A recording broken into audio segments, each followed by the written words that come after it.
खुद से चल के ये तर्जे सुकून आया है, पैर दबाए हैं बुजुर्गों के, तब ये फन आया है। नमस्कार, मैं सुमित पाठक। कैसे हो मेरे प्यारे बच्चों? उम्मीद कर रहा हूं बहुत शानदार होगे और आपकी पढ़ाई बहुत बढ़िया चल रही होगी। कल के नोटिफिकेशन में बेटा देखने को मिल रहा था कि आरआरबी एनटीपीसी जो ग्रेजुएट लेवल का पेपर है उसका सिटी इंटीमेशन आ चुका है। और बच्चों के साथ एक परेशानी ये हो रही है कि वो बार बार अपना चेक कर रहे हैं कि मेरा सिटी इंटीमेशन क्यों नहीं दिखा रहा है, मेरा एग्जाम किस सिटी में गया है। तो बच्चे मेरे, आरआरबी ने यह साफ साफ स्पष्ट किया है कि 10 दिन पहले एग्जाम से आपको आपकी सिटी का इंफॉर्मेशन दे दिया जाएगा। आपका एडमिट कार्ड 3 से 4 दिनों में, एग्जाम से 3 से 4 दिन पहले आपको आपका एडमिट कार्ड मिल जाएगा। चलिए अब जानकारी लेते हैं क्या था। आरआरबी एनटीपीसी ग्रेजुएट लेवल की जो एग्जाम सिटी है वो 10 दिन पहले आ जाएगी। घबराने की कोई बात नहीं है।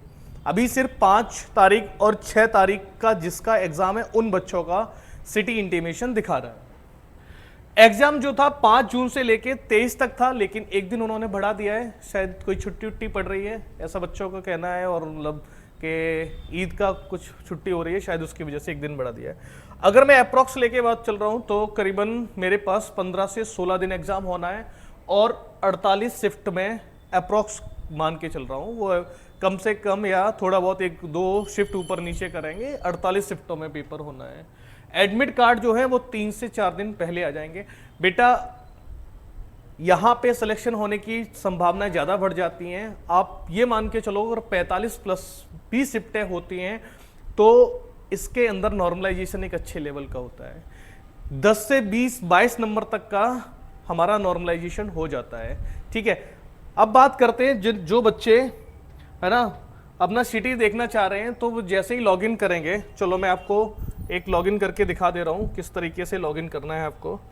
बच्चे मेरे, जैसे ही आप जाओगे sarkariresult.com पे, तो यहाँ पे आपको 3rd-4th नंबर पे ये आ जाएगा RRB NTPC graduate level city details आ जाएगी। तो जैसे ही आप इसको ओपन करते हो तो आपके पास ये पूरे का पूरा खुल के आ जाएगा और लॉगिन करने का फिर आपके पास ये आ जाएगा।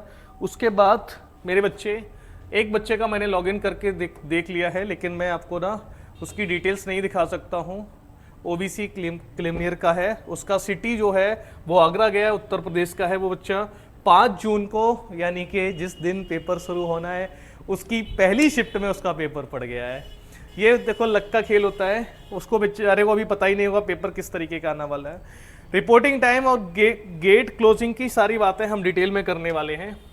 ठीक है बेटा, यहाँ पे सबसे पहले बात कर रहा हूँ 3 शिफ्टों में पेपर होने वाले हैं। एक दिन में आपकी 3 शिफ्ट होंगी और रिपोर्टिंग टाइम है पहली शिफ्ट का 7:30 से और गेट जो क्लोजिंग है वो 8:30 बजे। बेटा एक बात अपने जहन में बैठा लो, है ना, तुम्हारी जिंदगी का वो दिन, वो 1 घंटा बहुत कीमती होता है। जिस दिन 1 घंटा या 1.5 घंटा जो भी बैठते हो, तो बेटा कभी भी पेपर में लेट नहीं जाओ, 2 घंटे पहले पहुंच जाओ, कोई दिक्कत नहीं है। मैं जब बच्चों का रिव्यू लेने जाता था, अब थोड़ा सा बंद कर दिया क्योंकि रेलवे और एसएससी दोनों एकदम सतर्क हो गए भाई, तो मैं नहीं दिखाना है। तो मैंने ये देखता था कि बच्चों का पेपर छूट जाता, 2-2 मिनट से पेपर छूटता था। अगर आप में से किसी का छूटा है तो कमेंट बॉक्स में डालो, सर हमारा ये वाला पेपर 2 मिनट या 5 मिनट या 10 मिनट की वजह से छूट गया है। बड़ा दुख होता है उस समय जब आप पैसा खर्च करके जाते हो, अपनी पूरी तैयारी करके जाते हो और सिर्फ 2 और 10 मिनट 5 मिनट की वजह से आपका पेपर छूट जाता है। तो मेरे प्यारे बच्चे, जिनका भी पेपर फर्स्ट शिफ्ट में है, 7:30 बजे रिपोर्टिंग टाइम है, आप यहाँ पे मेरे प्यारे बच्चे 6 बजे पहुंच जाओ। क्या तकलीफ है, एक चादर लेके जाओ, बिछा दो जमीन पे। यार तुम तो जमीन से जुड़े हुए इंसान हो। जिन बच्चों का सेकंड शिफ्ट है वो 11:15 से, और जिन बच्चों का थर्ड शिफ्ट है वो 3 PM यानी कि 3 बजे उनका रिपोर्टिंग टाइम है।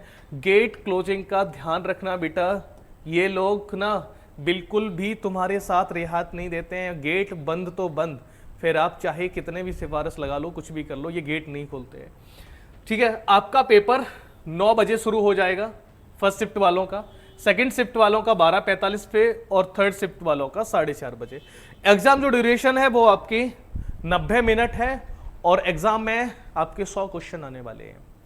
एक बहुत खास बात मैं आपसे करने जा रहा हूं, आपका पेपर अगर 9 बजे है शुरू होता है तो कम से कम 4-5 दिन आप ठीक 9 बजे 1 घंटे बैठने की प्रैक्टिस करो, यानी कि ठीक उस टाइम या तो आप मॉक लगा रहे हो तो मॉक लगाओ, या आप पढ़ते हो या रिवीजन करते हो तो 1 घंटा कंसिस्टेंसी के साथ मेरे बच्चे वहीं पे एक कुर्सी और एक मेज पे बैठो 1 से 1.5 घंटा, जिससे तुम्हारी ये प्रैक्टिस नहीं हो कि सर हम 11 बजे सो के उठते हैं और आपका पेपर है 9 बजे, तो माइंड जो है ना वो उसी तरह का काम करता है, वो 11 बजे ही आपका काम तो करेगा, ऐसा नहीं है ब्लॉक हो जाएगा, लेकिन उस टाइम अच्छे मोड पे एक्टिव होता है, उसको पता होता है कि ये मेरा टाइम है।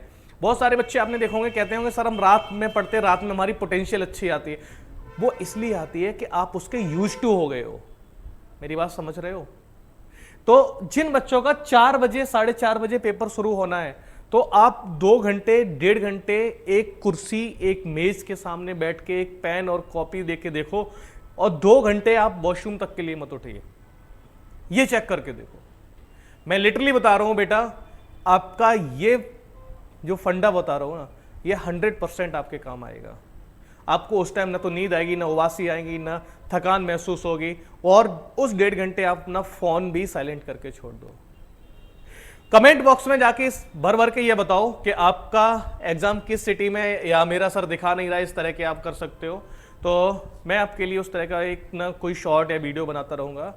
और इस चैनल को फटाफट सब्सक्राइब कर लो, है ना, बेल आइकन प्रेस कर लो।